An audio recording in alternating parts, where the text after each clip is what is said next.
will be given 45 minutes after we do introductions to do your presentation. I will let you know when you're down to maybe about 2 minutes. And then we will go into a 30-minute question and answer period. Okay, we do have scripted questions. However, I encourage the evaluation committee to ask any questions that they may think of while they're looking at the presentation, watching the presentation. We're going to do this a little bit differently. After the 45 minutes, I need to give them about a minute to move the cameras around a little bit before we start the question and answer. Okay? So, let's go around the room, do introductions, and then we'll get started. Okay? Do you want to start? Gene Barber, CMTS Valpo. David Camp at Alpha Beta. Victor Gilpin, Alpha Beta Construction. Amit Tabasian, JTA. Cleveland Ferguson, JTA. Brad Thilburn, JTA. I'd like to remind everybody to silence their phones so we don't interrupt the presentation. Lisa Darnall, JTA. Alicia Batson, JTA. Sharonda Rush, JTA. Neil Nance, JTA. Andre Wallace, Downtown Investment Authority. Jim Clement, Downtown Investment Authority with the DDRB. Jake Glass, JTA. Pamela Lee, JTA. Tom Rinsing, KBJ Architects. Brian Couch with KBJ Architects. I'm Ryan Fryman, TLC Engineering. Gina Hill, GM Hill Engineering. Eric Falkenberry with Civil Services, Inc. And Russell Yaffe with Peters and Yaffe. One other comment, we are, as you can see, recording this session. I do ask that you use the microphones that are on the tables and the mics that you have connected to. Okay, if you're all ready, I'll start the clock. Yes. Okay. We'd like to thank you for having us here today. This is such a wonderful project. I can't tell you how excited we are as architects. These are the kind of projects that architects dream about. And we're headquartered here in Jacksonville. Next slide. Our license number is AC00001, 5001. We're the first licensed architectural corporation in the state of Florida. We're the oldest, most established firm, and our headquarters has always been here in Jacksonville. And we've done mostly buildings, high-rises in downtown, and we want to continue that on the new millennium. And as it ebbs and flows throughout the entire life cycle, the majority of our firms that are on our team are JSEP participation, minority participation. You see we are at approximately 30%, and they are all local. We have the majority of the firms here are from Jacksonville, and they are headquartered here, most of them. Let you know, Tom Rinsing, KBJ Architects, and we have Gina Hill, she's right here, a structural engineering. We have Eric Falkenberry, and Brian Fryman, you've met him before, and Russell Yaffe. And we want to get into the project. We have a lot of information, a lot to cover. We know this is a design competition, and so that's why we stress this. We understand through the process, if we were to be awarded this project, we'd still do a full program and go through every programmatic phase and work every detail. So not every detail is solved here, but we think we solved a majority of them. Again, we know that this building needs to be iconic. It is the gateway to La Villa and actually the city of Jacksonville. When you come off down Forsyth, it's the gateway to Jacksonville, not just La Villa. We want to make sure that we work within the confines and the context of La Villa District. It has a rich history and character for La Villa. We want it to be a catalyst. It's a revival of La Villa, so to speak, in the new age. And we feel that this building meets all that criteria. We think it meets, well, we know it meets all the criteria. It works in La Villa very well. The next thing is designed as a transportation center. There's no question this looks like a transportation center. It's very fast-moving, fast-paced. It is the transportation centers of the future. If you take a look at any of the world architecture, this is as good as any of that throughout the world. And that's what we want to make sure of in downtown Jacksonville, that our gateway project is representative of our city. You know, I live here, been here for 30 years. I love the city, and I want to make sure that everything we do here is the best we can do. And as you can see through these images, we have a cohesive complex. We have reskinned the existing Skyway station. We want to make sure the intercity bus station and the parking garage and the JTA administration building all work with as a complex. They all work cohesively. And we want to make sure that that's part of the process. They're not separate buildings. They're all part of the same campus. And you can see, I'm not going to read all the text because I want to get still to the graphics. And you can see that this faces the point. We wanted to work within the site context of the area.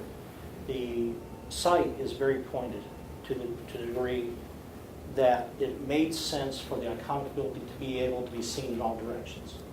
The next thing is that we wanted to make sure that from a constructability standpoint, if you pull it away from the station, it's easier to construct. You have lay-down areas the mountain way. We are more cost-effective by doing so. We also separated the parking structure away. We didn't put it on top of the Greyhound. We know that the Greyhound's, the bus station, is going to be the first phase. Well, we didn't. If you had the parking garage over the Greyhound, you have to build the parking deck first and then build the Greyhound second. So we feel like with the precasting systems, we could precast the structures separately, the buildings separately, and therefore it makes it more constructible and easier to construct, and I think the contractor would agree with us on that. As you can see, the flow around the building, we want to make sure we kept the flow. You take a look at the bridge, let's go to the next slide. Okay. You can see how this is the Greyhound bus station. Okay, we think it's an iconic building by itself for Greyhound. Now, obviously, we think that it may need some canopies and things like that, and we'll work all those things out with you as we go. But one of the things that we wanted to do is make sure that we have, and we'll get into those site graphics in a minute, we want to make our pedestrian and vehicular traffic as straightforward as possible. The pedestrian traffic is an axis. You go from point A to point B right across the street. You don't wind around the buildings to get to the other side. To get to Prime Osborne, you go directly from the stair shaft on an elevator shaft, across the street, come across, actually, I'm going to say through the building, but it's actually underneath the building. It doesn't engage your lobby, okay? There's a glass tube that goes through a minor little piece in our atrium. We have a 3-story atrium concept, and this pierces that atrium for a short period of it, but it doesn't engage your lobby. And so that's the primary issue that I want to make sure you understood, because when you have all the people coming through forward from the Prime Osborne or about from the parking structure and the public, they can engage your building if you want them to, or they can flow straight through it. But you always have a secure entryway. And what happens is that if you're over here at the parking structure, you can easily come across here. We also have what I call a semicircular ramp that actually goes up to your lobby. On that same level, we also have a lobby that is easy, the secure lobby for you to go up in your elevator. So as you can take a look, this is showing the images of the new Skyway building. This is the new Skyway. And we think that it's a very dramatic skinned environment. We took the roof off. We think that we could make it a very simple shell that replaces it. We'll enclose it. We'll make sure that the lobbies all work for the station itself. So it has multiple uses, and we'll work out those programs with you. And this is the other side. This is where the BRT station, as we're coming down the West Bay Street. Sorry, I have had 2 hours sleep. So, anyway, and this is what I was talking about, the walkway. This will go up to your lobby, up on the 2nd level. And this all floats, and this goes straight through over to the Prime Osborne. And there's in the atrium, it starts from level 1, it goes up to level 3. It's a small atrium, the amount of cubic feet there only requires a 20 horsepower fan motor. We've already discussed this for our cubic volume. Very cost effective, so everybody is careful about atriums, but this is an identifying moment. This is showing the Greyhound bus station, intercity bus station. And what we did also is that if we have these portals that you go from Prime Osborne across to the parking structure and beyond. Okay? And the receptors, and they're straight axes. So if you're at one end, you can see a person at the very far end of the other. It's that simple, and it's that clean. Also, the parking structure is designed to give a base to the Greyhound. When we have a future expansion, it goes into the parking structure, so we want to make it a cohesive unit. The next thing is the parking structure should be designed as though it's part of the fabric of the infrastructure, not like a parking deck. What we have to do is kind of tear down and make a new paradigm. And what this paradigm is to make the parking structure look integral. This is the bisector of the first phase and the expansion phase, but this parking deck is built in the first go-round, okay? And so what we have is we have parking on that level. So, Brian, if you want to continue. Okay, this is outside the atrium looking out. Okay. And this shows you how this is the walkway above. There's the connector. There's the glass tube that carries you through. And inside this, you can't see the plane that's right here, and the blade right there. And it carries you up. The atrium is designed as a focal point for the entire complex. It's not just a focal point for the building. It's a focal point for the complex. And it's very, very important to have that, an identifying area. This is the JTA administration building. This is the way it should be. And then everything else flows around and lends support, embraces all the architecture. And as you can see, it's relatively crystalline through. We have right over here, we actually have a dispatch area over in the train, so we can try to see the buses around the corner. It's kind of hard to see around because the way the side's so long with the buses. It's good. And this will bore you to tears, but in the same respect, the design philosophy we think is pure. And this is what we've submitted before. We think it's very important for it to be a cohesive campus, and like I said before, this is a transportation center. It's not 4 singular buildings and the expansions and contractions, things like that. This is a cohesive campus, and it has to be the seed of the entire La Villa area. We made it crystalline in nature, where you can see through it. We want it to be welcoming. We want it not to be imposing. We want you to want to be there. We think it's a very dynamic structure. No matter which angle you look at this building, it's dynamic. There's no static piece in this building or the entire campus. I mean, the Greyhound's possibly one of the most progressive Greyhounds in the United States. And we think it's a really nice design. It articulates it good. And I'm going to turn it over to Eric, and he'll talk a little bit about civil. Okay. Thank you, Tom. This particular slide, I won't bore you with reading some of these other things on the civil engineering of this, but the graphic itself we put in here just to kind of show in the downtown area how complex at least some of the stormwater elements are on this. And that the city of Jacksonville actually has a very wide comprehensive permit with the state dealing with stormwater in this particular area. And we believe that's a very important thing to understand because it has a big effect on the way we're going to design this site with what Tom has already showed you. Next slide, please. And we're very well aware of this. I personally, I can call Jacksonville my home. My career has been here, my entire engineering career. And I was fortunate back in 2005 to begin working on the earlier planning stages of this project from a civil standpoint. And we looked at a lot of different concepts. We delineated, looked at the drainage systems. I'm very well aware of that. The drainage divides, as well as some of the earlier planning that was done for the La Villa, Brooklyn area. And that's very important too because that ties into the city's plans that they currently have. And understanding some of the, even where this particular area flows into the McCoy's Creek Basin and some of the flooding issues they have. Bottom line is, having known this background information and what we know of this project, we can make the civil design pretty simple, as you've seen in the previous exhibits. And that is that within the McCoy's Creek Basin, 2 stormwater ponds were set aside for treatment and attenuation in that basin, specifically for La Villa, Brooklyn area. And that stormwater area and those treatment things are available for this project. We'll have to coordinate with the city on those, obviously, because they are part holder of the permit. But we believe if there is any additional treatment or something, we can easily handle that through some on-site, low-impact development type of activities or something of that nature. And that's it. I guess I'll pass over to Gina.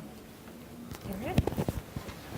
All right, from a structural engineering standpoint, it does look like it's a little challenging of a project, but you know, once you remove a lot of the skin that's on this facility, even the columns, the way that they're shaped, they're very simple, they're very elegant. There's just, you know, the angle that you see there, that's a statement they're trying to make. Those type things can be taken into the design with structural steel is what we're looking at.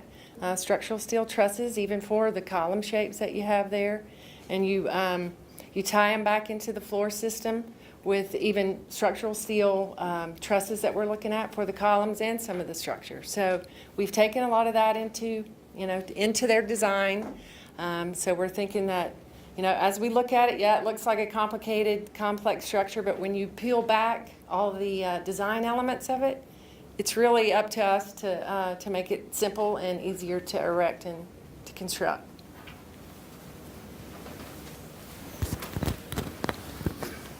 Hi again, I'm Ryan Fryman, and I'll be leading our electrical and mechanical team.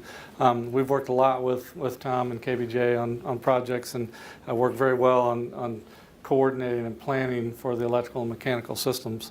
From an electrical standpoint, lighting is one of the most important things that we will confront in the design. In a building like this, safety and security is paramount. LED lighting has really come to the forefront. I mean, it's here and we can use it everywhere now. We can do entire buildings with LED, and there's no reason this building shouldn't be one of those buildings. What that provides for us is low energy usage, long life and low maintenance, which is important, low profile and clearances, especially in parking garage situation.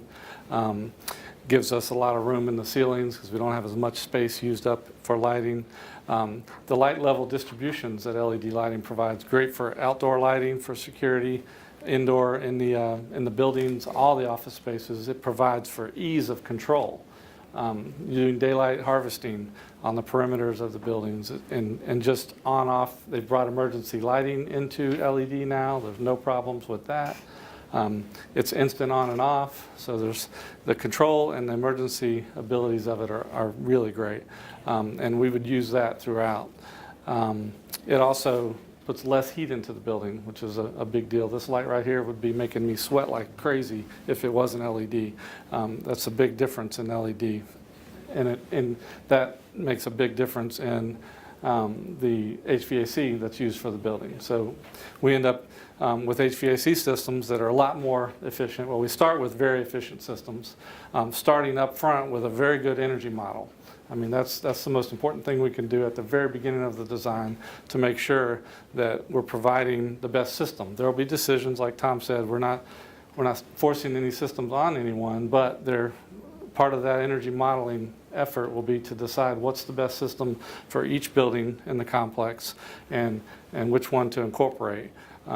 Tom has a nice spot on the roof of the building that's hidden from everything else to put some of the large efficient package rooftop units, and then we'll do potentially some VRF system, this variable refrigerant flow, and that gives us a lot less ductwork in the buildings. We can put systems at the locations where they're needed, give Tom more room for higher ceilings and a better space in the buildings. So we see a hybrid system for the complex, but again, high efficiency, ease of maintenance, those are the important things.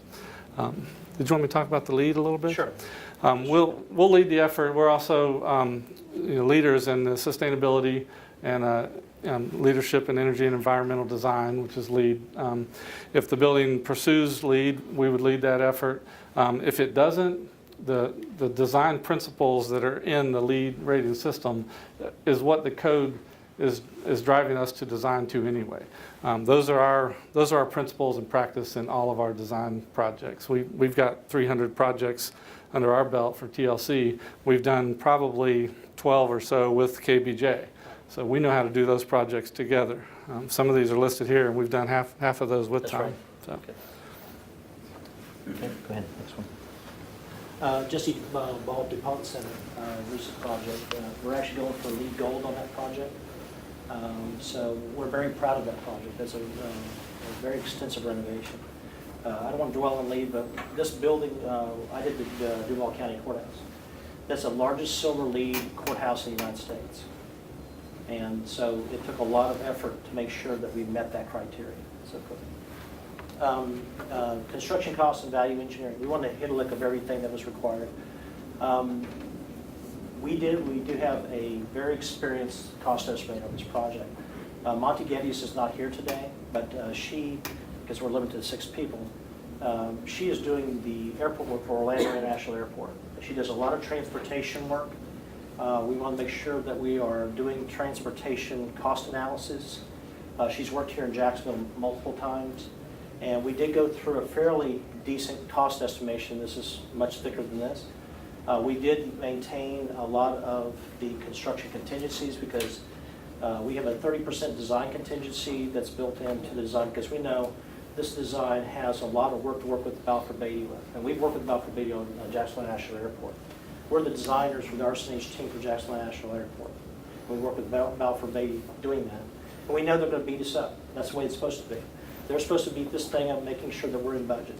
But the good thing about this is that we know how to design it here, and we think we can stay here. We really do. We think we've done a good job with this project with innovation systems and innovation technology, structural systems, mechanical systems, and we feel very confident of our project meeting this budget.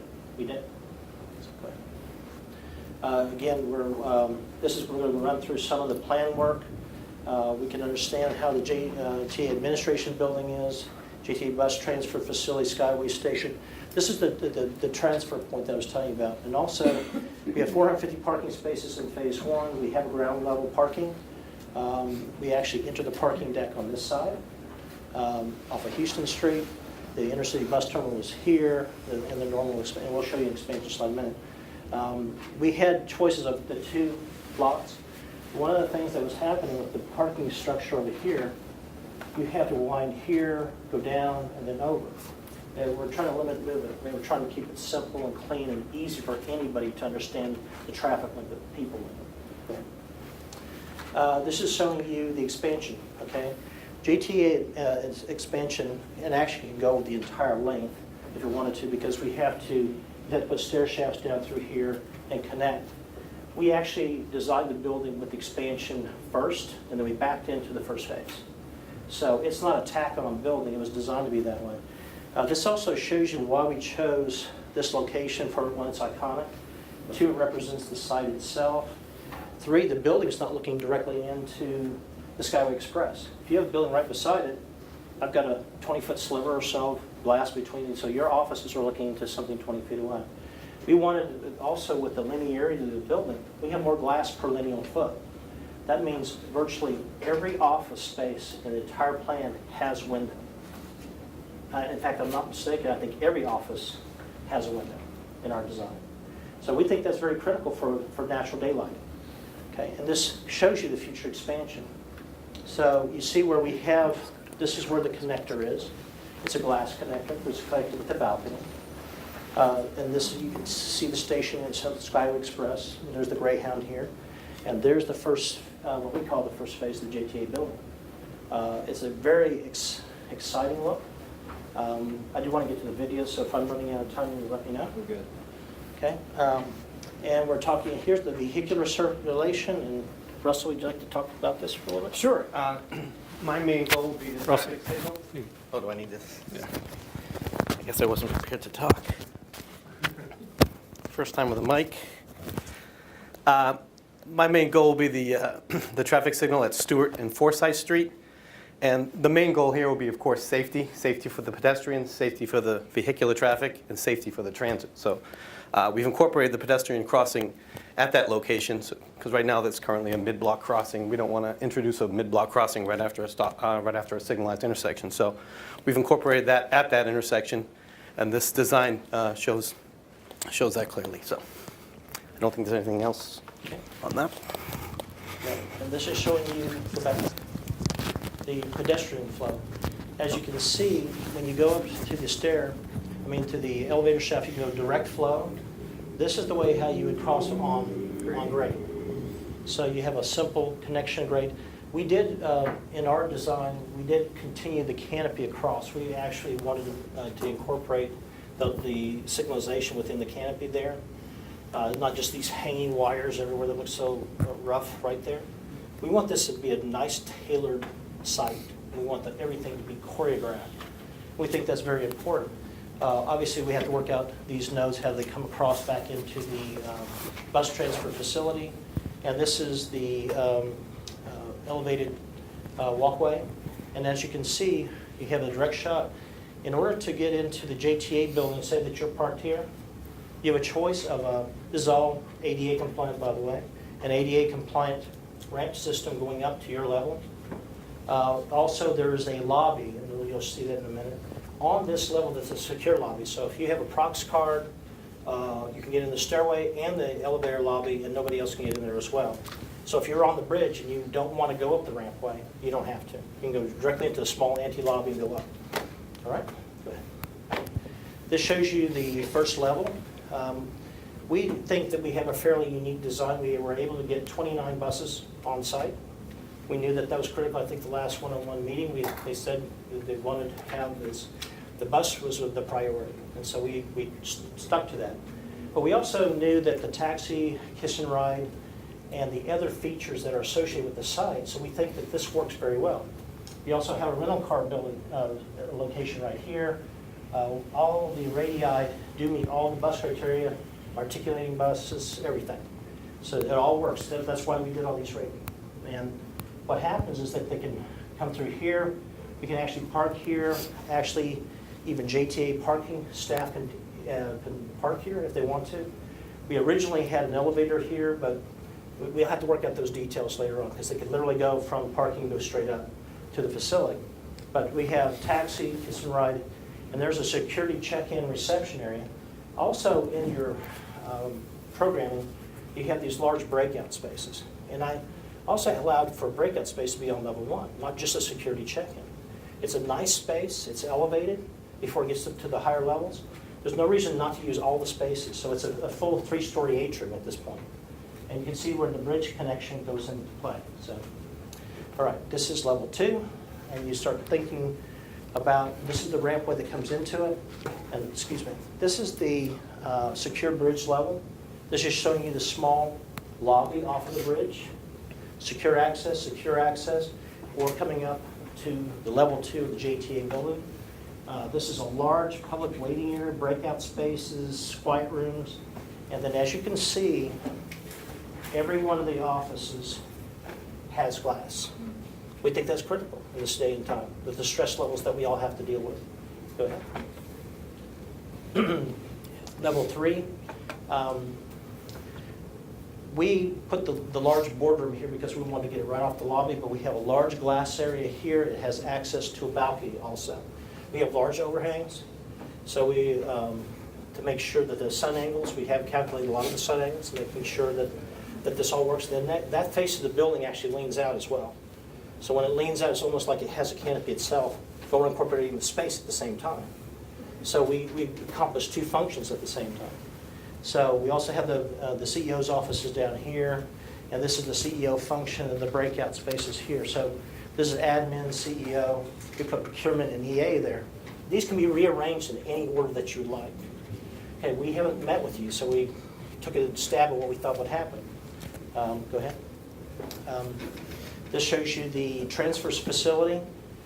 This is the corner where we put dispatch. This is when we have a long linear site, it's very difficult to look everywhere, and you can't look everywhere. You're going to have camera positions. You're going to have to look at those things. And these are the kind of things we have to work with you on, because it may not be in the right location, may not be in the location you want, but we allocate it. We can move these pieces around to whatever you need it to be. But what we did do is that we had a driver's lounge, a large customer service counter. This is a large waiting lobby. What we did is we free-span the area, expanded it down, and so this becomes a large waiting area on level 1. We end up incorporating the public restrooms here. We put it back there because that's where all the water service is coming into the building. So we thought that we're trying to be prudent about some of the construction costs. So, go ahead. On the transfer, when you're coming across from the bridge, you actually have a ramp that comes up to 25 feet 8 inches, I believe is the elevation. You come up through the walkway. This is the stairway comes up and comes back up. We have the skyway boarding. Now we would have secure environments. We could wall it off. We haven't shown that yet. The doorways, all right. So, did you have any questions? Okay. Again, the intercity bus terminal Greyhound.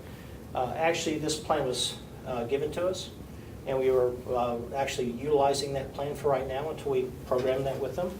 It seems fairly complete. You can see that it's a very easy rectangle. It will expand in the future, as we've shown before. It will accommodate all their buses in the future, and very simple, very clean. And as you can see, you can take a look at the side elevations, the JTA building, and as you can see, everything's flowing in the same direction. They're all part of the cohesive campus that we were just talking about. Go ahead. And we have numerous slides here. I'd really like to get into the 3D because we're running out of time. It shows you the bridge aspects. This is what I was telling you about a continuous building for the parking structure as well as the Greyhound. It doesn't look like just a parking structure. It looks like a transfer facility. It looks like a part of a transportation facility. And that's what this was designed for. So they're bookends and they lend strength to each other.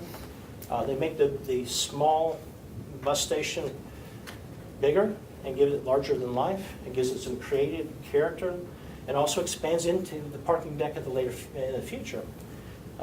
Again, here's where section cuts through. You can see the atrium there. You can see what I call the tube coming through the building. These are the canopied areas for the buses. And then as you can see how we're transferring through. And then we have these inset positions for the mechanical equipment in roof wells, not unlike what I did at First Baptist Church down here, okay, years and years ago. You can see this in a much larger condition. Again, the bridge is showing you how the levels are working. We can pin these systems relatively easily. We do use this tube for structural bracing and stability. Go ahead. Again, this is showing the end that is facing west.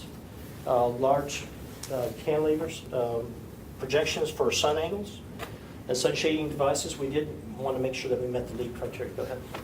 And Brian's going to start some videos right now, and I think he'll explain it a little bit more in detail. And this is just coming in as a flyover, coming into the facility, the parking structure here, and as you can see, the bridge coming into the JTA complex. And here's your bridge that you can come into on a rampway, or you can go through and catch the elevator. As you can see, you're walking through the tube to the other side. The pedestrian movement is so easy on this. That's one of the criticisms of the designs in 2007, I believe, or 2008, is they wrapped around the block to get there. This one, there's no question where you're going. We think that it relates to the context of the entire area.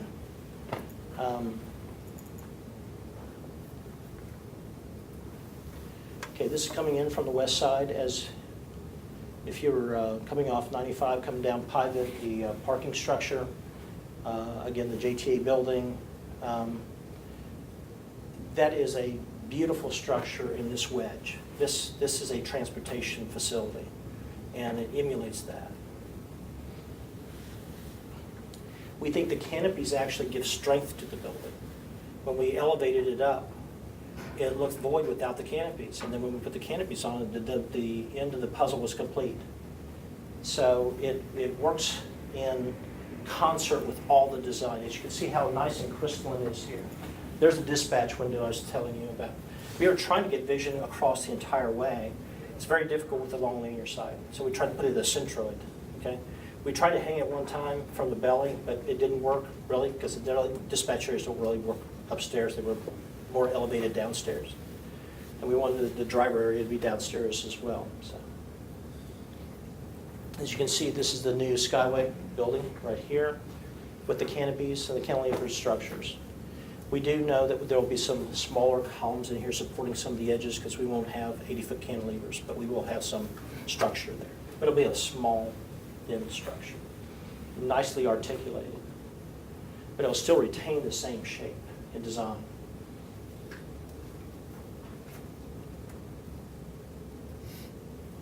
This is going down Stewart Street.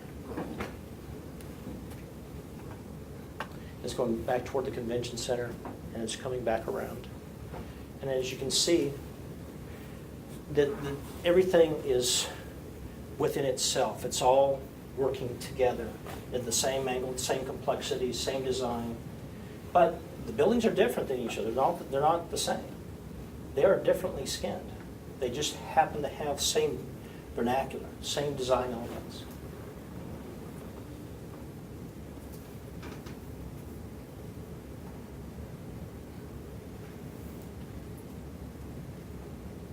And we think that's a very striking renovation of the Skyway building. We had to make that different. We had to make it part of the JRTC. And as you can see with the bridge, this is going from the Prime Osborne and going through on the other side. We think the crystalline nature helps as well. We think that it's light and airy and try it to be what it needs to be. Obviously the large overhangs and the sun shading devices. And with these videos, we know we've been wrapped up in this and doing this work for a while. We know for you to absorb all the information very quickly. We think the videos help understand what's really happening in the environment here. And so you can see how this touches ground. Now, we would want to create a nice pedestrian plaza over here coming in as the node touches ground, okay? We didn't spend a lot of time with that at this particular juncture. We know that they need to be there. We have wonderful landscape architects on the job. And we will make sure that when it touches ground and everything is done, it'll be choreographed for nice people spaces. This is a people environment. This is for the building for the city of Jacksonville. And we think it's a striking building that represents the city of Jacksonville well and JTA. Again, this is coming out of the elevator shaft from Prime Osborne going back, right?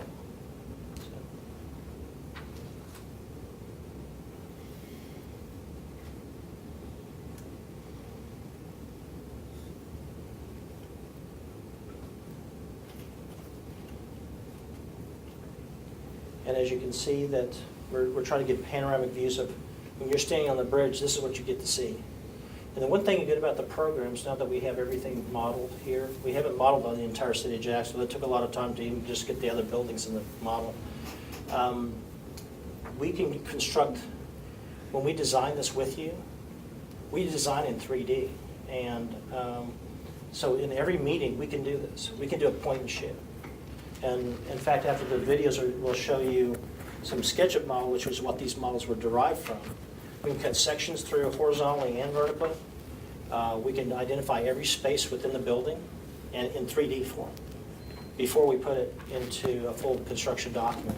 And after Balfour Beatty was looking at this, they can look at it and say, Tom, we got to do the X, Y, Z. This mechanical system has to route this way, whatever.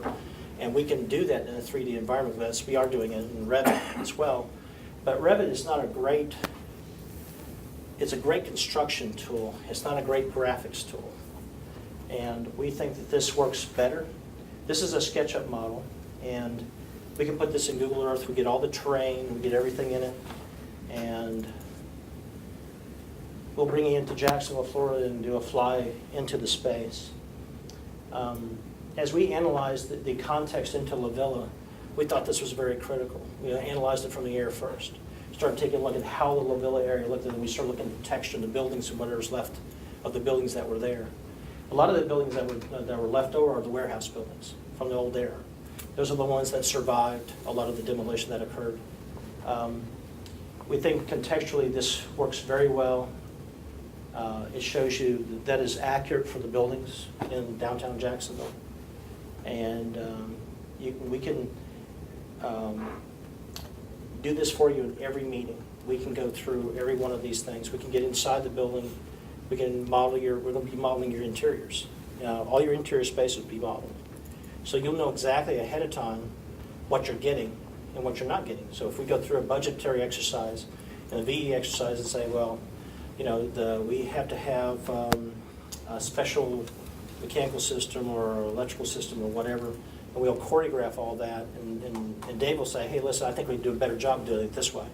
And we listen. I've done over $1 billion worth of CM work, and I understand how CMs work, and I actually used to be a contractor in Houston. And so understanding construction helps me design better. It also allows me freedom, creative freedom, because I don't have to worry about those systems because I know how to do those. And again, this is showing you the bridge. He cut the section through on a horizontal slice. And he can see this is the parking areas and functions down below, and that's level 2. And then it shows you how the graphic pieces as you're getting over to the station. So if you're coming over here in this rampway that's coming up, well, this bridge is approximately at elevation 22, I believe. And the elevation of the stations is 25 feet 8 inches.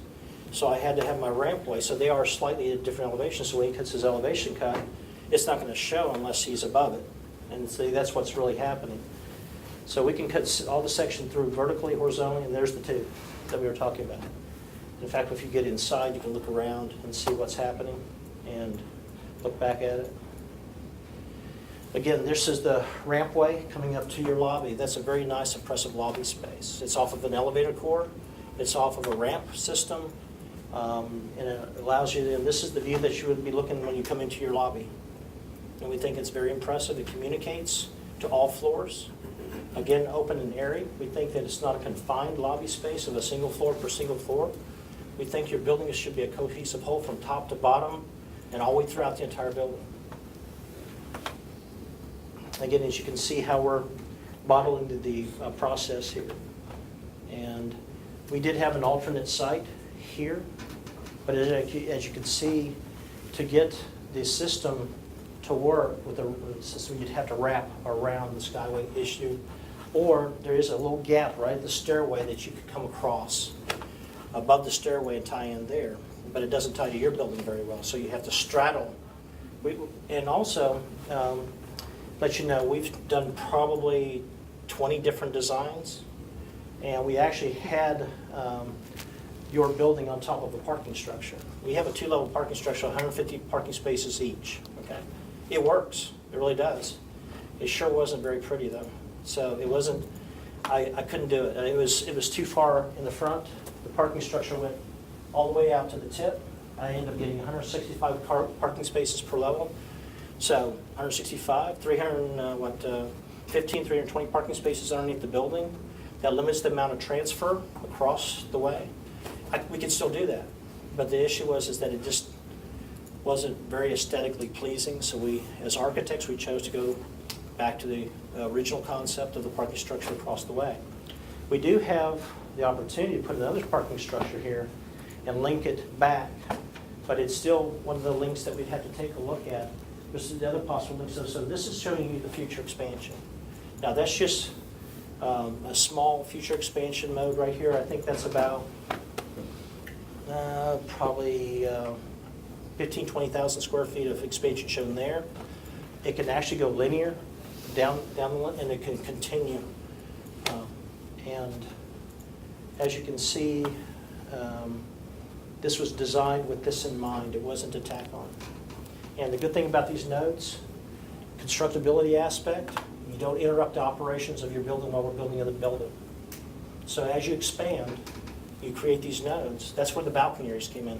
Those balconies aren't just giving you balconies. They're giving you access points to the other building while you're under construction. So they become the construction barrier. So what happens, I've got these gaps in between. I make them crystalline. I make them little crystalline gaps. I can expand this building all the way to the end of the block. And the key here is making sure the circulation cores and the functions work. And the functions work straight down there. And as long as we have the access to the ground, which we do, with the bus spaces, that's the reason why we had 29 spaces. So if we have to take up a space or so for a bus at that end, where I can get a core to touch down, then I have plenty on the other side to take care of the required spaces. I think during the last go-around, I think it was 23 spaces. The program called for 25 with 2 storage. We ended up getting 3 storage and 26, I guess? 26. And so we know that if we lose a space or two, we can, for a core, we can move it anywhere on the site and we still maintain your bus operations. We maintain everything that you've got. And again, when we get if we get the project, we're going to design this for you. I mean, this is just our thoughts. I mean, this is going to be a custom project for JTA. And we want to make sure you're happy with everything that we do.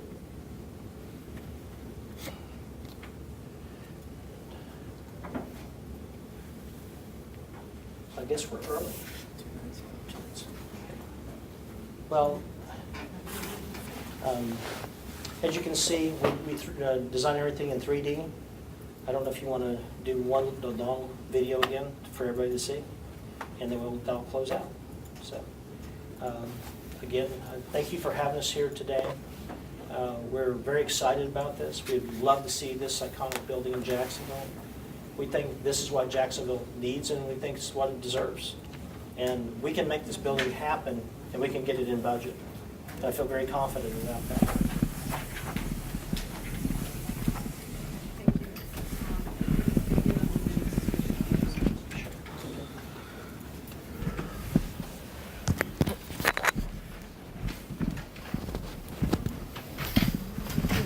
Need it for a question.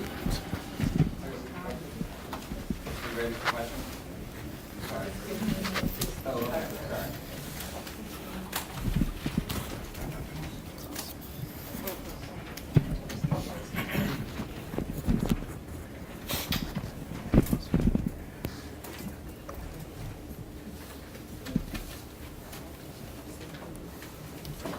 Answering some of these questions.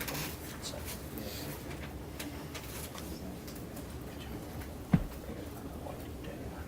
You ready? Okay. All right, we're ready to start. Okay. So it looks like you mentioned you consider a lot of different options for the parking garage and the walkway. So it sounds like you came up with the one that sort of makes the most sense to you, but there is if we had to move the parking deck to the alternate location, it can work. It's just in your mind, it's not the optimal sort of design aesthetically and functionally. we actually have a design that has, you see where this curve is right here? Yeah. You see what I call the atrium? This goes actually that direction. Okay. And then it comes back across. So we've done one there. We also had one that came across through the Skyway right across here with a slight piece. And then we came back through this way to get to your building. Yeah, and I think It's a reverse function. for any of these, we're going to come up with things that we need to deal with from an operational standpoint. I think our one observation we already have is that the kiss and ride may be a challenge. So I don't know if there's an alternate location for the because it's just having vehicles come in and out of the bus bays, but we may not be comfortable with that. Right. So that would be something. And then I don't know if you have some thoughts on that. And then also, did you have any a location for loading? For the building? For service delivery, loading dock? We didn't show that because we know that you have a loading dock down and through here. So we didn't want to look at your functions and identify. We wanted to, we have plenty of space obviously underneath the building to do so. Okay. And that's the reason why we raised it up. Have we given it a lot of thought? No. we Okay. haven't. Yeah, I just have one question. It's easy to accommodate. Okay. I know you mentioned in your presentation the design and how it incorporated ADA, but I'm just curious if you actually see opportunities that really go beyond what's just regulatorily required in any facility. Because obviously with a transportation center, we do have, a lot of our customers are in wheelchairs, they could be sight impaired, and, a lot of the activities, certainly on the ground floor, will cater to a lot of disabled individuals. Right. So the entire complex has been designed for ADA compliance, obviously. We think that just like the bridge connector that we had going to the JTA building, we gave the spur ramp going up to level 2 without having to go through a lobby. Those are easy identifiable areas for wheelchair access. So that ramp is actually ADA compliant coming up here. It's a ramp. On the level 1, that's the reason why we have an actual lobby on level 1 for the JTA building. And one of our concepts was your lobby starts at level 2, and then we wanted a security guard on level 1. So you can come into that lobby, you can, if you're sight impaired or wheelchair impaired, and you can get directed into the direction that you need to go.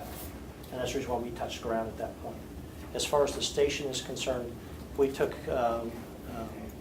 the design opportunities, it is an open, inviting environment. Everything's on the same level on level 1. We do have the elevator shafts that go up, obviously, to level 2, and we have the bridge connector to level 2. So you can always get to the station without having to ride to an elevator from either the parking deck or the bridge area coming into the building. I'm not sure if that answers your question. Yeah, and just one last question. With whatever the number of bus bays that we would end up with, is the design on the ground level such that it really directs people to certain areas of the bus bay? So, unlike Rosa Parks, if you will, people aren't just crossing in front of and behind every single bus that pulls into the facility. Right. And if you want to pull up the pedestrian slide. We have a pedestrian slide here. That's one of the things that we wanted to make sure of. Your interactivity is here and here and here. So what happens, you have single nodes, you have simple nodes. We did take that into consideration because if you take a look at how you're accessing, you never cross lanes. You always cross at a walk area, a walk environment. So these are all walk environment, walk environment, walk environment, and you're always there. Plus this, as you come into the, say that you're upstairs and you're coming down, you have easy access to either way because we have doors on every side of the facility. Thank you. Tom, it is? Yes, sir. Tom, I heard in your opening comments, you probably lived most of, not all your life here in Jacksonville, correct? I've lived here for about 30 years. 30 years. I'm a military brat, so. Okay. From your team's approach to this project and understanding the history of the neighborhood, considering the fact that no development has probably taken place in this neighborhood since they probably went through and raised a lot of the actual buildings and the building itself. How does this design, kind of reflect the history of the villa, in your opinion, the villa for Jacksonville? That's one. Two, how do you feel the design is going to go towards spurring development in this area? Well, one of the things about an iconic design, the villa at one time was grew very rapidly. It was a very hot spot of activity in La Villa, through the whole La Villa area. Now, we do understand that it went through some history on the earlier history, and it has a very rich area, especially toward the Ritz and those areas. What happens, this area happened to be more of a warehouse district in La Villa area. And what happens is that they had almost like a rebirth, and that's what we feel like. We feel like this building is a catalyst. It's a rebirth of the La Villa area. As you have in Brooklyn, it took only a little bit of seed of Brooklyn to grow. Some of the apartments and some of the things, the progressive pieces, and all of a sudden, when you had progressive buildings, look what happened with Brooklyn. Expanded and grew rapidly. We feel the same thing with this building. It is a progressive design. It will be possibly the most progressive design in the city of Jacksonville. We want that to be the catalyst for the Villa area. We think that that's very important for it to be progressive. It was progressive at one time during its early history, and there's no reason for it not to have a resurgence or rebirth again. And we feel like the imagery here as a gateway to the Villa allows that to expand. Now, you're also bringing all the people into this area. This is a regional service center. This is bringing a lot of activity to the people that are riding this facility. When they start seeing the environment around them, opportunities from a business opportunity, I own KBJ Architects. It's very, very important for me as a business owner as I look around me of what is important to me around, that I can grow and expand in this community. That area has perfect property for people to develop that. They need a, this is a transit-oriented facility. This TOD can actually allow more transit to grow. It can spur on any kind of activity. We see this as a big catalyst for the entire area. As you start to take a look at where, from La Villa coming in and all the way over to the courthouse, as you take a look at how this is expanding, and take a look what happened with Prime Osborne. Okay? That was a train station. Okay? And then in the 80s, RSNH put the convention center attached to it. It was more of a contemporary look that attached to the train station. We feel that this is a very progressive building. We think the progressiveness, as you take a look at how these, more of the warehouse facilities, and you have Sally Industries and everything else that's going to migrate into this area. When you see the catalyst and everybody driving by Jacksonville, I mean, everybody who drives through 95 will see this building. And it will spur on that activity. Can we go back to one of the slides of the actual garage itself? Trying to understand if you're projecting whether or not the just basic garage from a design aspect is in any type of ground floor retail component to it, or it's just basic box from your aspect? Well, we always see garages as a retail in the environment. During this program and this design competition, we didn't try to get out of the realm of what the design competition criteria was. Would I want to make sure we put that in it? Absolutely, because now look what you've done. You've generated a whole new activity level with the Greyhound and all this activity center that's relocated. All the activity centers are relocated. So it's going to spur on more of the retail restaurant environment that will feed on the entire area. So what happens is that if you take a look at this elevation, you can see these curved pieces. This is where the future expansions of the bus would be. This whole area could be a glassed-in environment. It could be two-story retail. And we can envision that, absolutely. The good thing about the building structure itself is that you can put retail within parking structures. The Metropolitan out of Jack's Beach, I did that building. Okay, that's a parking structure that has condos. It's a fully mixed unit. It's office buildings, condos, living units on the top, and parking structure. And everything's around the entire perimeter there. We have restaurants in the base. We have haircutteries, salons, everything else. That's what we envisioned for that, and you can do the same thing here. And you can do that with the infill. Do you envision any waivers from design criteria with DDRB? Waivers? I don't know why I would need a waiver. I don't project any. I think it meets the criteria of La Villa. If you take a look at the Pappas JSA building, okay, it's a very progressive building over there. It's in the La Villa district.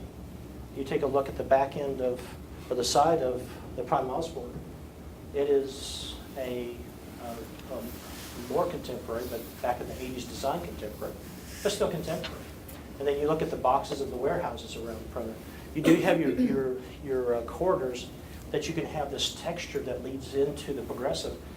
Having everything the same is not necessarily a good thing. Having this is a seed, we have a campus that is similar in context. It allows everything to spur around it and grow and mature and have texture that allows itself to grow at its own rate. We think cities work that way. When you go into density of cities, my brother lives in Portland, Oregon. Take a look at the revitalization of Portland. And you start seeing how that grew. Well, it was a very depressed downtown area. Well, look at it today. It's awesome. And so it takes a vision to make that happen. This JTA building allows that vision to happen in this area and allows it to be a progressive vision, not a regressive vision. We think it's very important. Oh, sorry. Go ahead. I just would compliment the dialogue there would be too, that connectivity in context is going to be Very critical. extremely important. And so we talk about it, it's an investment in the city of Jacksonville. Yes, I think the iconic aspect is certainly important. It does that invitation. And then the challenge is, once you get here, what do you do with respect to that? So that context and catalytic aspect of the project, how it marries to those short walkabilities and things like that are going to be very important from that aspect of it. The weatherization aspect, and things of that nature. Well, the connectivity of the pedestrian plazas and courtyards and details. Go to Philadelphia. There's a high-rise here, there's a little bitty house here, there's a little bitty courtyard right here, or there's a graveyard there. Or there's, right off the edge of the graveyard, there's a restaurant. And these little nodes, and you wouldn't think a high-rise with a glass high-rise right next to a graveyard with a courtyard with a residence works, but it does. But you have to allow it to be sensitively integrated with it. It can't be haphazard where it's not coordinated. I don't know how to describe that better, Jim, but we understand the texture of it. And we think this is a wonderful way to expand, especially for this development of this area. And I think that also you're bringing a lot of workers to here. They don't have to drive. They're here. I mean, it goes back to that repetitive loop. They are, once they get there, then do they disperse in that connectivity aspect? Well, it's a center hub. You see, that's what's great about the axis here. It continues, you can connect it all the way around here. They come down the edges and pull back. Okay, I have a question on the operations of this transit center, from the buses to the bikes to the cars, getting around, but I understand how we're gonna get our buses into this facility. Right. Can you explain to me how we are going to get them out? Sure. Sure that. Would you like to speak to that? I'll show them where the traffic signal is. Sure. But where's the exit? The exit is, I'm wondering about, I see one of the exits out on Forsyth. I'm thinking about that ramp coming off of 95. You're talking about right here? Okay, so we have the signalization here, and we're talking about the buses routing. The buses can route and bypass here and come out. They can also come out of this relief loop right here. I'm concerned about that one with the. That's the reason why you have a signalization right yeah, there it'll to be part of the start. traffic signal. It can have its own face, so it doesn't have to conflict with the vehicular traffic as well. It can come. It'll also be signalized right here. It'll be able to shoot right out. Are we thinking queued up or something, or somehow you're gonna stop those cars?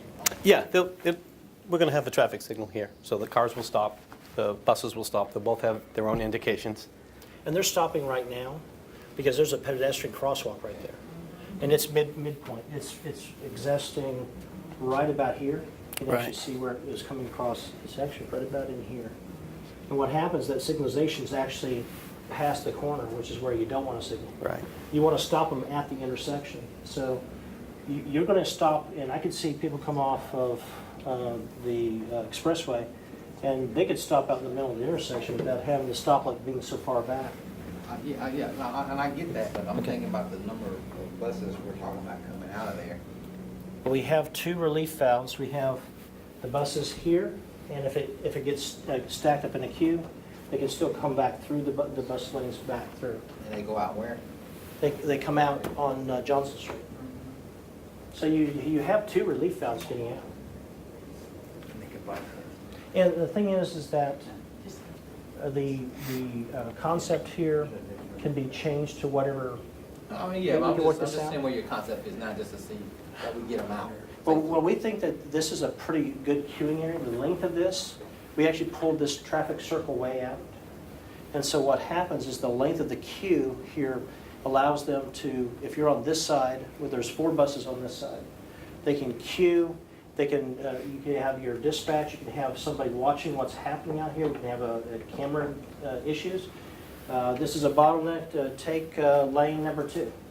And what happens is that you've got your buses queued in here, they divert them, they come down through here, they can come out or come out.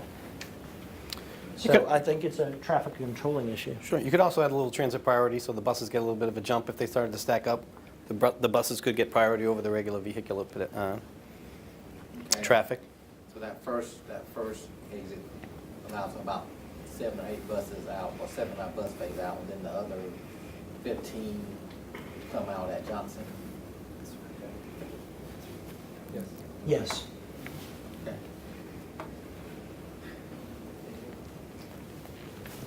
Yeah, I just have one last question. It looks as though the design tries to incorporate the pedestrian access across both roadways, Bay Yes. Street and Forsyth, to be Yeah. elevated so that people Yes. aren't crossing at ground level. Mhm. Is that the intent, to Yeah. try to keep people off the ground level? Well, not necessarily. Okay. It depends on where you are in the parking area. When you come into the parking, now, if you're in the parking structure, you have two choices. Your choice is to come out of the parking structure, walk down, and then walk across. Okay, you could also walk down and cross at Johnson Street. So the pedestrian, this comes in to the convention center down this direction. So it allows you pedestrian access through all the edges and all the public corridors. But if you're on the bridge, then you could go directly here, and we have the access point of going into the bus transfer facility. You can go into that on the upper level, and you can go down it.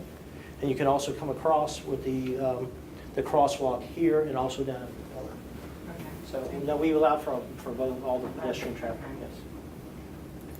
You know, when government agencies run into, start seeing financial difficulties, one of the areas they'll tend to pull back is maintenance that's not safety related. And I see a building's got a lot of glass, and I wonder if you thought about, you can talk about the maintenance of this building, if it's more than you would see in a normal building with the amount of glass, and sort of thinking about the ease of maintaining that structure, how it would wear over time, and if it's not properly maintained, does it become an aged-looking structure pretty quickly, or do you feel like it can be sustained?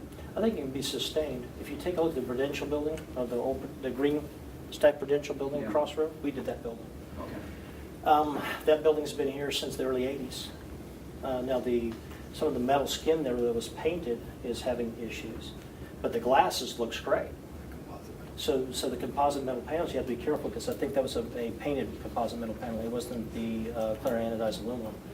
So what happens is that if you take a look at most glass structures, and also this structure isn't that tall. I mean, it's tall enough it's not like the courthouse. The courthouse has precast. And we also made the courthouse more of a beigey looking limestone color. It still has staining from all the reliefs and components of the contaminants in the rain. So that's going to occur. I did the federal courthouse as well. And so the atrium, the glass space right there, I don't think they've ever cleaned the glass in that building since it's been built. They're just now starting. In fact, they've got the From scaffolding. an energy efficiency standpoint, is it double pane glass, or is it, how is that? Yeah, how is that? it's a high performance insulated glass.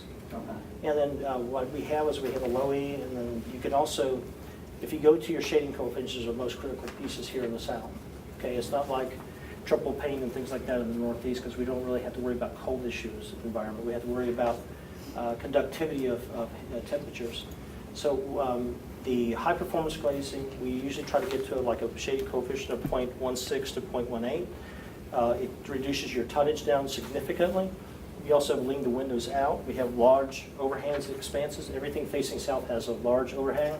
We also angle the glass, so the angle of repose comes down to the face of the glass.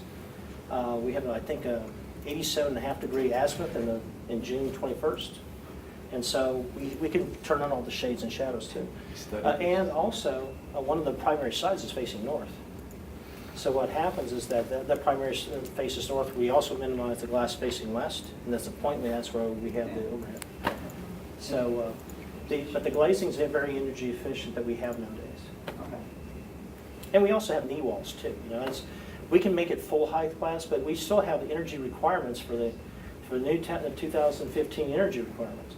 They limit a certain amount of glazing that we were allowed to have for vision glass. And then what happens is you have knee walls, so they become spandrel sections. Hey, can you show me that from facing west, like the other opposite end of that? Okay, that'd be facing east. Okay.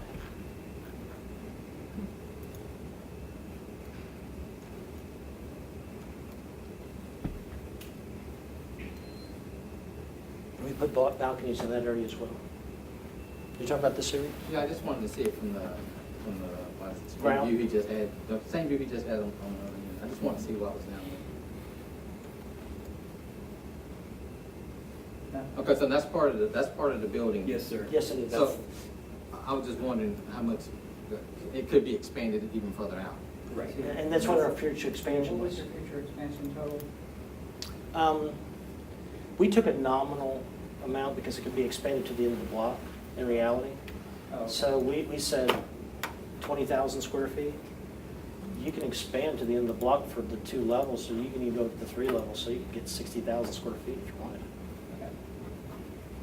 The good thing about the nodes, when I was talking about the nodes, it was designed as a whole overall complex first, but I wanted to be more sensitive. If you take a look at from the side aspect, can you turn it on? Testing your skills now. Oh, see right here? This can go all the way to the end of the block. Okay, yeah, that's what I was looking for. And see, this is when we were talking about the constructability. We also had to take it and juxtapose it because it'd be on top of the station if we had kept it where it was. So we're very tight where this building comes out right in here. And so what happens, the balconies allow us to feature expand without in doing any damage to your operations. You can keep fully operational while they're in construction for the next phase. The only thing that will be down will be whatever's accessing on that side of the station. So.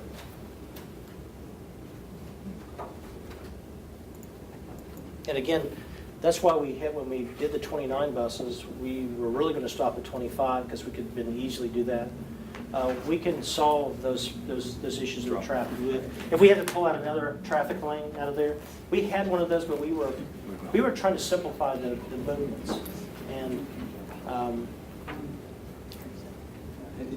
but we can easily solve those issues. But what happens is we come down in the islands with our stair shafts and potential other elevator components. Did you provide a cost for that addition? No, I didn't. Okay, all right. All right. Just one. Okay.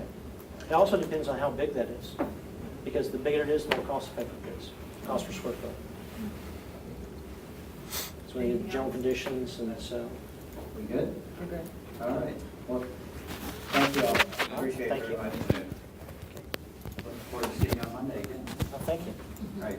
And again, we can solve any of the design issues that we're talking. This is the design competition. Yes.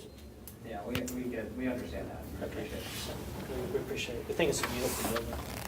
It's really Just a reminder, the presentation on Monday is 10 minutes, not 5 minutes, as we originally indicated. Thank you. Thank you for having us here.